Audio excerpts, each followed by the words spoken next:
Hello viewers, আসসালামু আলাইকুম। চলুন আরেকটি ম্যাথ সলভ করা যাক।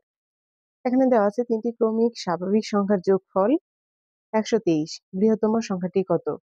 এরকম ম্যাথ থাকলে সবাই করে কি যে ১২৩ কে ৩ দ্বারা যেহেতু তিনটি ক্রমিক স্বাভাবিক সংখ্যা বলছে ভাগ করে দেয়। তাহলে আসলে কত ৪ আর ৪১। ৪১ বের করে এটাকে মধ্যক বানিয়ে তাহলে ৪০, ৪১, ৪২ তাহলে বৃহত্তম সংখ্যাটি এভাবে অ্যান্সার বের করে দেয়। তো আমরা এই ওয়েতে শিখবো না। আমরা একটু ব্যতিক্রমী ওয়েতে শিখবো। তো যেহেতু ৩ টি ক্রমিক স্বাভাবিক সংখ্যার কথা বলেছে, তাহলে আমরা একটি সংখ্যা x ধরে নিব। তার সাথে আরেকটি সংখ্যা x প্লাস 1, আরেকটি সংখ্যা x প্লাস 2 ধরে নিব এবং এই ৩ টি সংখ্যার যোগফল হচ্ছে কত? ১২৩। এখন সংখ্যা ৩ টিকে আমরা যোগ করব। যেহেতু এখানে x আছে ৩ টা, তাহলে আমরা 3x লিখব এবং ১ আর ২ যোগ করলে ৩।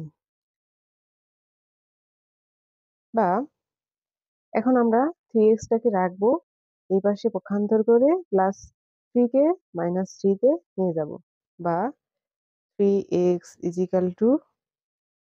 ১২০ বা x এবার আমরা x এর মানটা বের করব। সরি, এখানে 3 হবে। তাহলে এখানে যাচ্ছে ৪ শূন্য, অর্থাৎ ৪০ বার যাচ্ছে।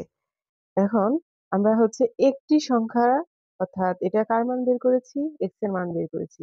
তাহলে x এর মান যদি ৪০ হয়, তাহলে x প্লাস 1 এর মান হবে, অর্থাৎ x এর মান ৪০ আর 1 তাহলে ৪১। x প্লাস 2, x এর মান যদি ৪০ হয় আর 2 ৪২। তাহলে বৃহত্তম সংখ্যাটি আমার হবে ৪২। এরকম ভাবে আমরা যে কোনো ম্যাথ সলভ করতে পারবো। সুতরাং আমরা ইজি ওয়েতে না শিখে একটি রিটেন ওয়েতে ম্যাথ শিখব। ধন্যবাদ সবাইকে।